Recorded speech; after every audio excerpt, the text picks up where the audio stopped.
All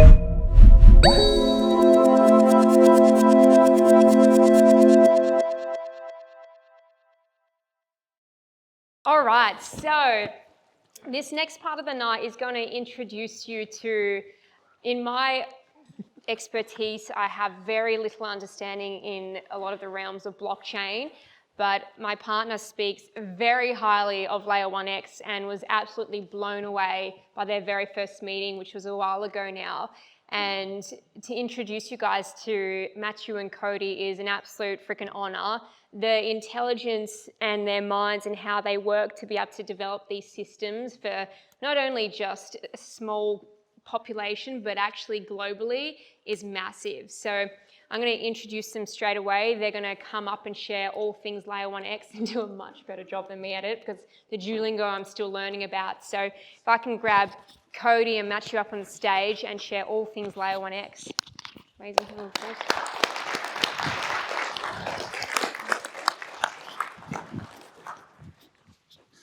I'm a lot safer up here actually than across the lake, because I'm not a great golfer. In fact, Sean said, I think you never know who you're standing next to. You do not want to stand next to me on a golf course. Even in the summertime, I don't even wear sunscreen because I spend most of the time in the trees. And I think I've donated about 6 balls to the lake, and I've only played the course once. So while I don't spend a lot of time on the golf course, I do spend a lot of time in blockchain.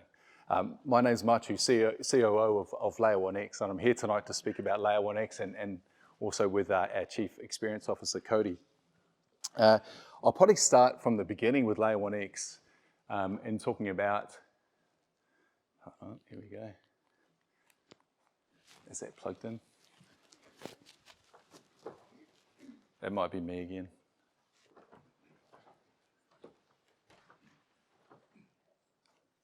There we go, great, thank you. LayerOneX started about 2 years ago. It's actually the brainchild of our founder, Kevin Cotino.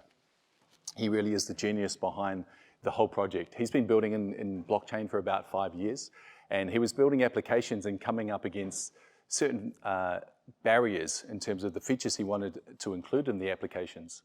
And so what he did, he decided to build his own layer one. He drafted up a white paper, and he took that white paper to the local university, University of Western Australia. It's one of the top 100 universities in the world, and it's part of what we call the Go8, which is the group of 8 universities in Australia that are dedicated to pretty intensive research into certain industries. They've got a very good blockchain department. So he sat with them and Dr. Bonnie Clark, who's a senior research fellow at UWA, also our head of blockchain research. He sat with her and her team and developed the V1 of the white paper. And I tell you that because they spent a lot of time in trying to figure out what was the problem they were trying to solve within blockchain. And one of the problems that LayerOneX is solving in blockchain is a pretty big problem. And I'll explain that to you a little bit. But in terms of the rest of the team, there's only a few up there in terms of our team. We've got about 60 around the world, most of us here based in Perth, Western Australia, but we've got people in Europe, North America, Asia, Africa, all over the world helping us build this particular project. Is that working now, Mike? Great, thank you.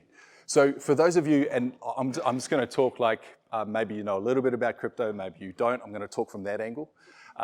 So within blockchain, it's a very kind of siloed nature. So everyone who's heard of Ethereum? Everyone heard of Ethereum? Everyone heard of Solana? Everyone heard of Solana? Okay, so there are 2 examples. Ethereum is built with EVM, Ethereum Virtual Machine, and Solana they use a different code to that. Now, if those 2 try to talk to each other, it's very difficult to make that happen, right? So if you're on, these are all blockchains. If you're on one of these chains, you're very much siloed in that chain. If you want to go off that chain, it's very complex, or it can be quite risky to do that. So it's almost like, let's say this group of people here, you're on one blockchain, you can interact with each other, and this group of people here, you're on another blockchain and you can interact with each other. But it's very complex or difficult to actually interact between these 2 groups. So what we do, Mike, if you want to go to the next one. So, okay, here's another example. Let's say you're on Gmail, you're on, say, Yahoo Mail, and this group here is on Outlook. Right now, you can send emails to each other, but you can't send emails across those different groups. And this is kind of representative of what blockchain is today. And what we want to do is we want to break those barriers down. So if you do want to actually send between some of these, it's possible in a way, but you have to use what we call a bridge. And so what a bridge does, it acts as something in between those two groups. So, but the issue you've got with a bridge is that it's a third party. From taking something from, let's say, Ethereum over to Binance, and you use a bridge, you're giving custody of whatever you're trying to transfer over to that bridge and then trusting them to deliver it to them. So it's almost like, let's say I'm standing in the middle of this group, right? I'm standing here, and let's say someone here wants to send $1,000 to someone here. Would you give me $1,000 first to trust me to then give it to this person over here? Well, that's the experience at the moment in blockchain. What you're doing is you're handing over custody of what you want to send to the other side, right? To the other chain. So why is that so risky? It means that it involves trust. And just recently, and these are just recent articles, so multi-chain, one of the largest bridges within crypto, this is a news articles that only about a week ago, right?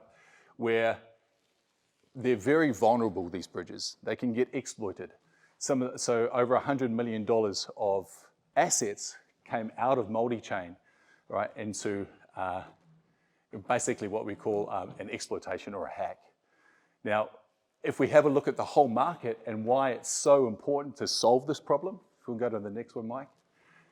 So, and everyone kind of, sometimes when you think crypto, you think risk, right, financially, right? Trying to make the space safer is a really important thing for us to try and do so more people can feel safe to participate.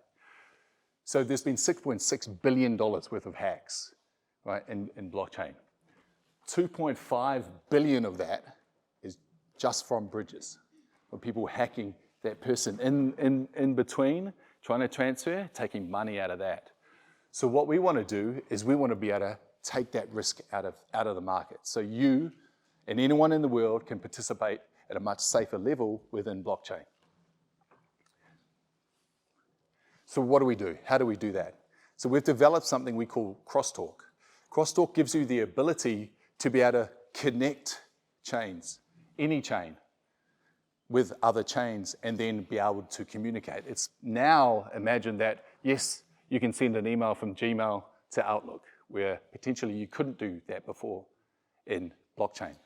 Now, you can send that $1,000 directly and not hand over custody of those assets, you know, until they arrived at the destination you wanted to send them to. So it's a pretty massive thing that we're trying to solve here. And so what do we do? So it means that you can transfer assets, tokens. You can transfer NFTs across chain, between any chain that we're connected to. But not only that, you can now transfer logic between chain, meaning that you can have a conversation with someone over here on another chain before any capital is deployed. What that means is it becomes a lot more capital efficient. The user experience becomes a lot easier. So safety is one of the biggest barriers in people adopting crypto. Another one is, or blockchain, another one is the user experience. It's complex. Is anyone kind of try to go down the rabbit hole on crypto and you know, it's overwhelming, right? The learning curve is like a hockey stick. It's in depth, right? Even if you've been in the space for a couple of years, you're learning something new every day. So what we allow is we allow for that communication. It's almost like the world now, if you can picture the world in countries, it's now borderless. You can go anywhere and you can talk to anyone and be understood and then exchange assets, whatever those assets be. So what we do currently at the moment, LayerOneX is connected to 8 chains. Those 8 chains are Ethereum, Solana, AVAX, Polygon, Binance Smart Chain, Optimism, Arbitrum, and Phantom. Those 8 chains, just those 8 chains hold more than 80% of total value across all blockchain. So the reason why we've chosen those chains to connect to is that the traffic and the activity on those chains we think is worth tapping into and actually opening up. So those chains can now access each other and we can access those chains. Thanks, Mike. So what does that mean? So why should you care, right? So what doesn't matter? It just means that now you have access. If you're wanting to sell that NFT, you have access to all that liquidity, all those buyers, that whole market space across all those chains. Another use case is lending. Anyone got a savings account? Yeah. Who prefers to use crypto as to earn interest than trade, right? So, but there's still a bit of complexity to it. You still have to go and find where are those yields, right? That interest rate that for my stablecoin like USDC or USDT. With one of the use cases with LayerOneX is you could actually build a protocol in LayerOneX which aggregates all those lending places, meaning that let's say you've got some money that you want to put to work, right, and lend it out.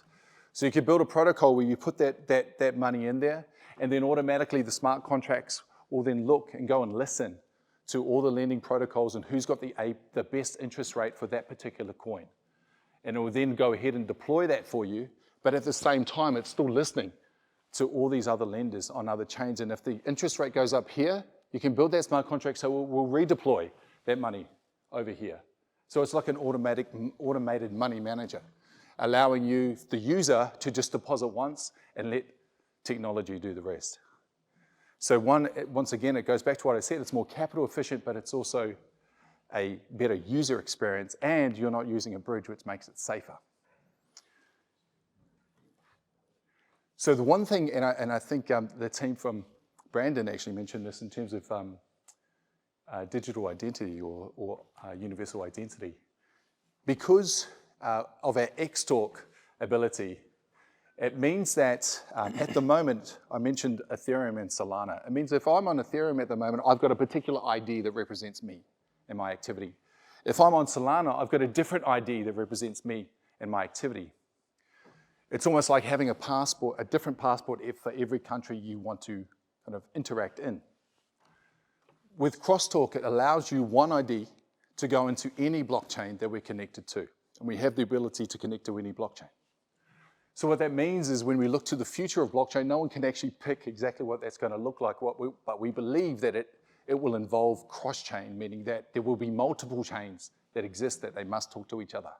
And some of them might be specific, some of them might be health, some of them might be finance, real estate, supply chain, enterprise, music, gaming, whatever it is.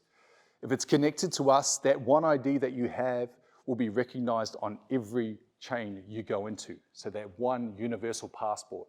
Now with that ID, and this is a segue into what Kody's going to talk about with the wallet, is that when you go into that chain, if there's an asset that you want to acquire, then you can keep it all in the one interface under that one ID, encrypted and protected as you go around. And so when I talk about assets, to the next one, Mike, I'm talking about things like not just tokens or finance. I'm talking about maybe your data, maybe your health data, maybe your driver's license, maybe your whatever that is, and to be able to have a safe store in one place for those things so you can protect them. You can actually authorize access to people that you want to view that, and you can revoke access. You can restrict access. The data is now in your control. In fact, your activity can be monetized, and it is at the moment, right? Facebook's doing it, Google's doing it. They're monetizing your activity. What if I said to you that you can monetize your activity, that you should be earning money off what you do? And that can be housed all under LayerOneX within that one interface. Thanks, Mike. So I've kind of warmed you up for the good part. So what I'm going to do now, all the way from Utah, USA, I'm going to introduce our Chief Experience Officer, Kody King. Thank you.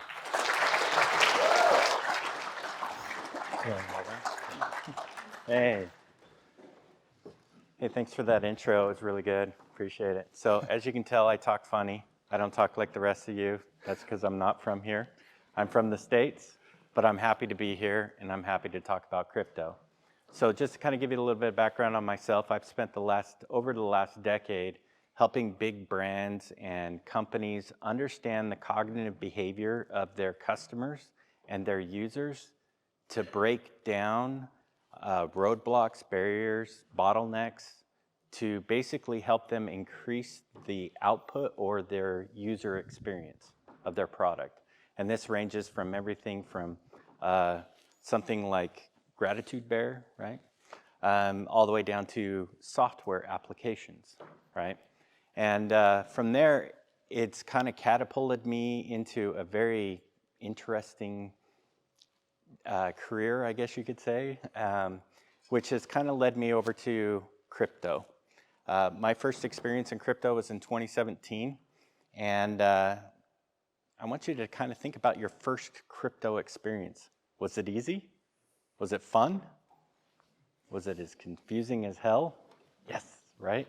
And so that's why I came in and I'm thinking, okay, it's new, it's something, uh-oh, I'm in trouble. Sorry about Got that. to switch. Give you this one. We good now? We good. Cool. So for me, it was a hard thing, and when I came over, I felt like we should have a better user experience from my background, right? And as we kind of go through, if you want to start going through this, we'll get to why I feel this way. But the first thing I want to do is kind of get everybody energized a little bit here. So we're going to have a little bit of a puzzle. I'm going to give you 30 seconds. I want you to go through and try to connect in your mind all the dots using 4 lines, okay? Try to connect all of the dots using 4 lines. Give you about 30 seconds.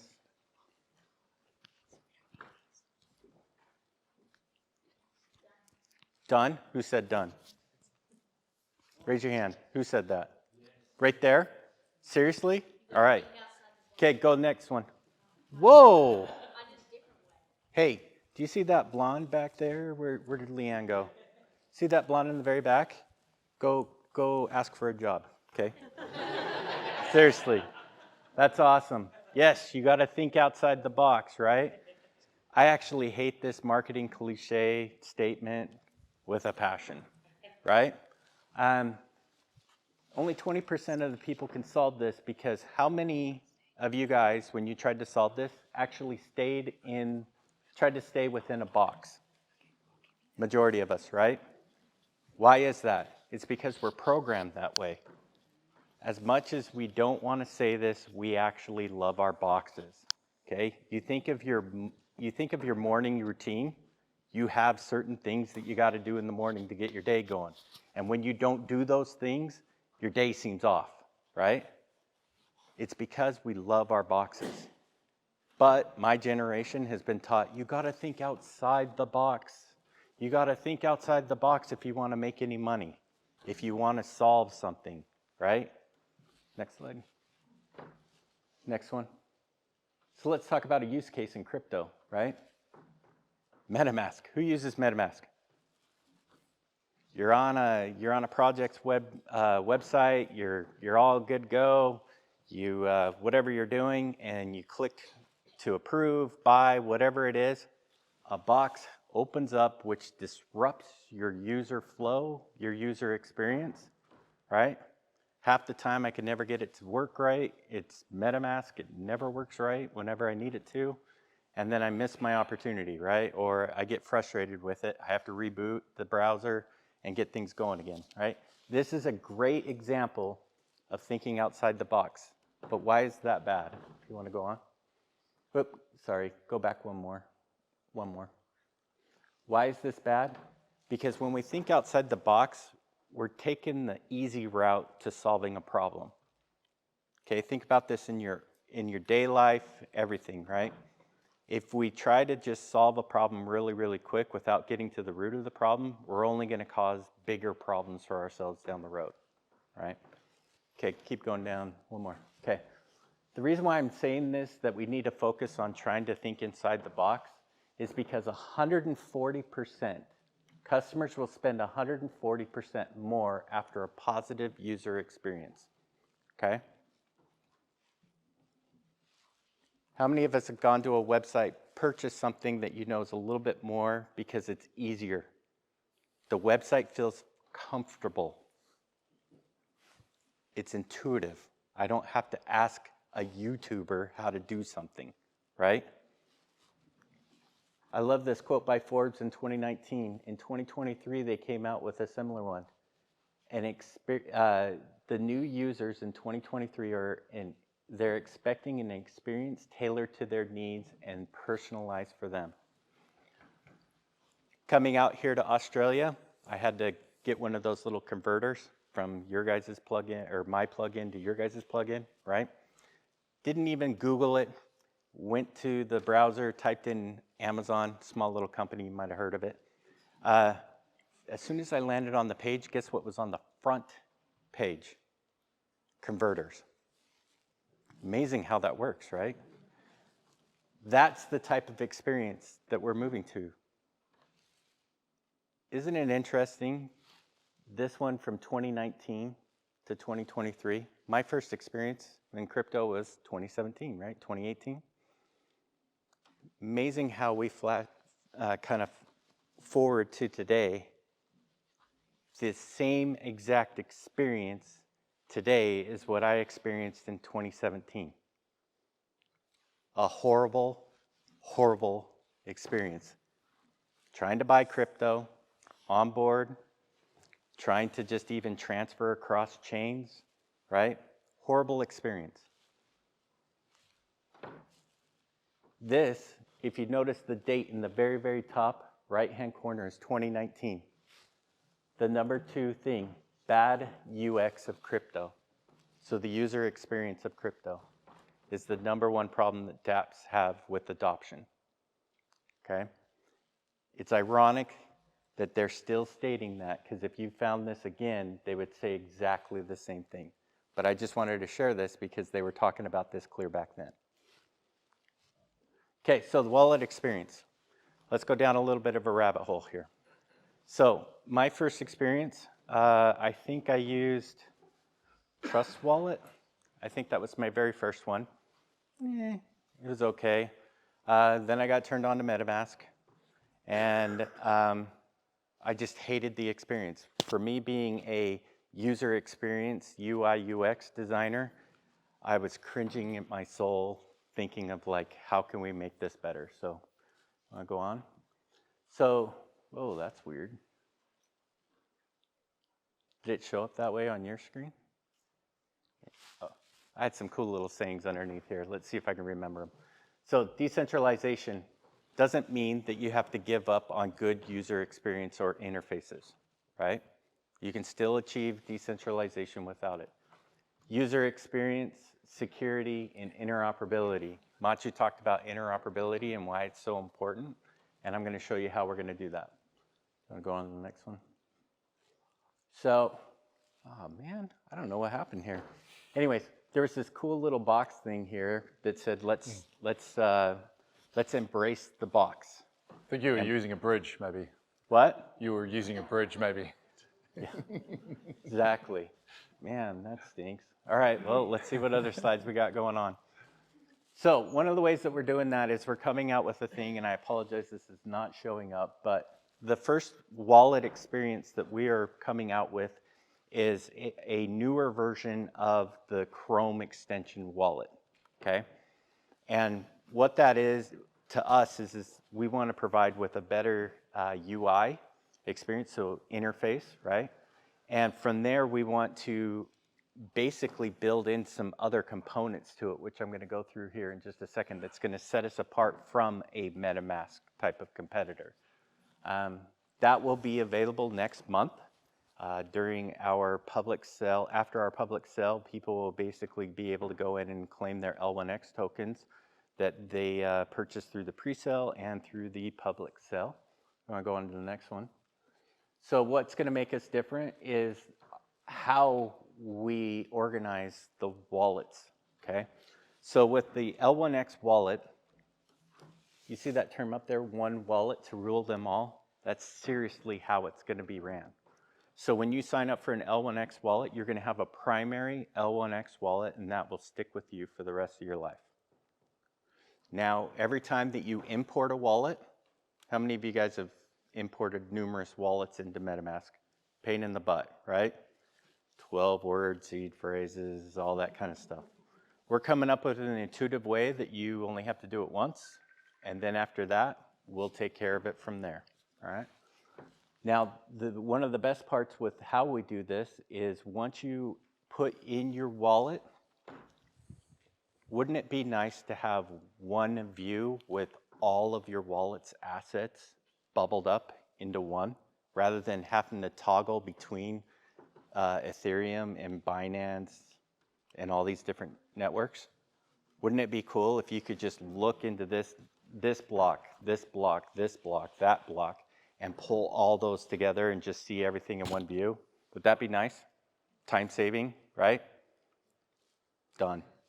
What if I told you that you could even interact with one wallet through all of those individual wallets on those various chains? Does that sound cool? Yeah? Time saver, right? That's how we wanted to design this. You want to go on to the next one? Perfect. Number 2 difference, what's going to happen here is pretty awesome.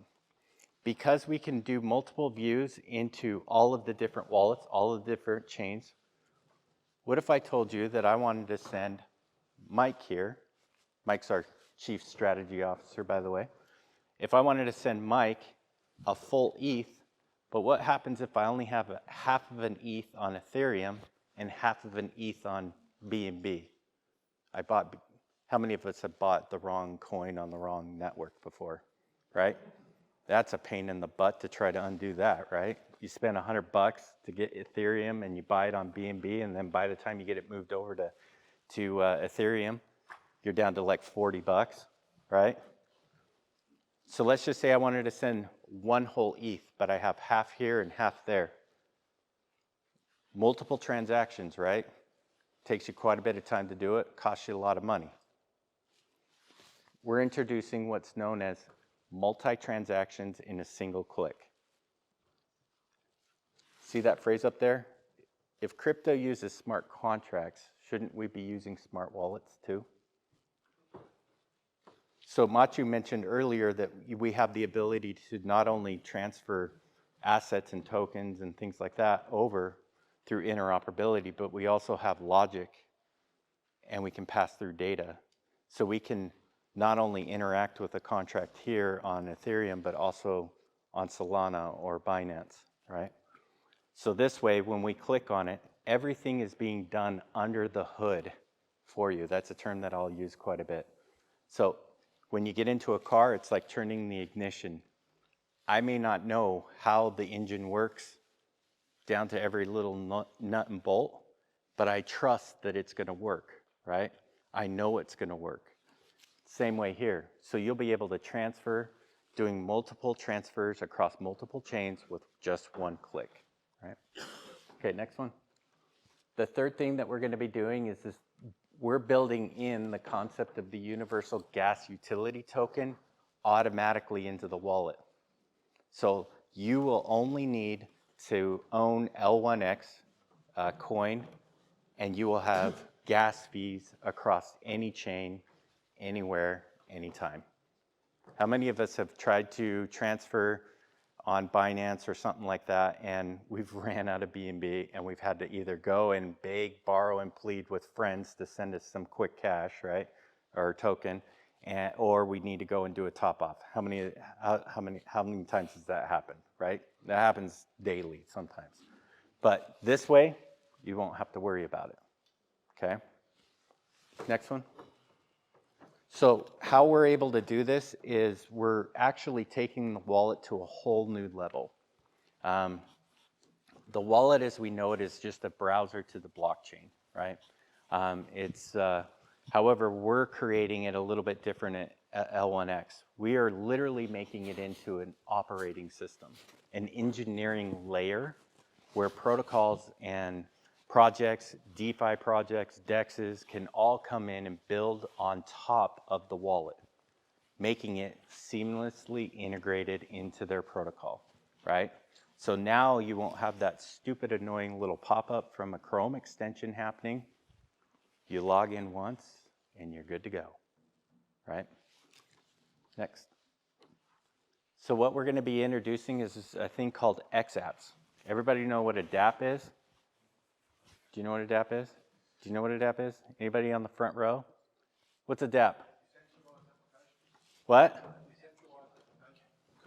Okay, in layman's terms, what is it basically? It's a link. It's a link, right? Yeah, I click on a link and it takes me to a project inside of a viewer, a little browser thing, right? Why not bring the apps inside of the app rather than taking users away from the wallet? Anybody have a smartphone? Imagine your wallet being your smartphone. You open it, you unlock it, you have unlimited apps that you can basically interact with without ever leaving the wallet. So if you think about the importance of that and why we would want to do something like that, it's one, we improve the user experience. But number two is that we're actually creating a better secure environment for crypto users when interacting with different projects. Does that make sense? Okay. So here's the tech stack of what we're basically building off of. We have XUID, which is our universal decentralized identity. That will follow you wherever you go. Matiu talked about you becoming in control of your data. That's what that is. Crosstalk is our interoperability, XOS, wallet operating system. We have a developer portal that we'll have on top of that, and then we have XApps. Mike, you want to go to the next one for me? Thanks. So here's another thing. With the X app and with the wallet coming together in such a unique way that has never been done before, we are literally creating where projects, developers can come in and build whatever they want to build on top of the blockchain, but more importantly, they only build an X app once. And that X app basically can be pushed to the desktop, the mobile browser, or even a mobile app. It can be pretty much anywhere that you can put a wallet on any device. That X app will be basically be able to be interacted with on any of those. Does that make sense? Again, keeping everything secure, because in real life, a developer that wants to develop on iOS, they have to create a specific app for that. Then they have to come over to Android and create another app, duplicating their work, right? Causing a lot of, not a lot of opportunity for crosstalk, right? We're making it seamless for not only you, but for them as well. Do you want to go on to the next one? So here's some alpha. So next month, we're coming out with the Chrome extension wallet, which we're calling the Lite wallet. In October, November is our first kind of next evolution of the wallet, which is the browser wallet that we're coming out with. This one will basically allow the X apps to come into play. We're introducing games that you can play right inside the wallet. Your healthcare will be introducing that. The DEX, the L1 DEX that's coming on board will also be able to be interacted in here as well. And then in January, February of 2024, we're releasing what we're calling the next gen wallet experience, which is going to be totally different. The reason why we're having 3 different iterations is to slowly get people that have been accustomed to crypto. We're slowly trying to transition them into what and how crypto can be experienced. And so by the time we reach 2024, you're going to be loving what we're going to be bringing to the table. So thank you for your time. If you're interested in learning more about us, definitely click on the QR code. We'd love to hear more from you.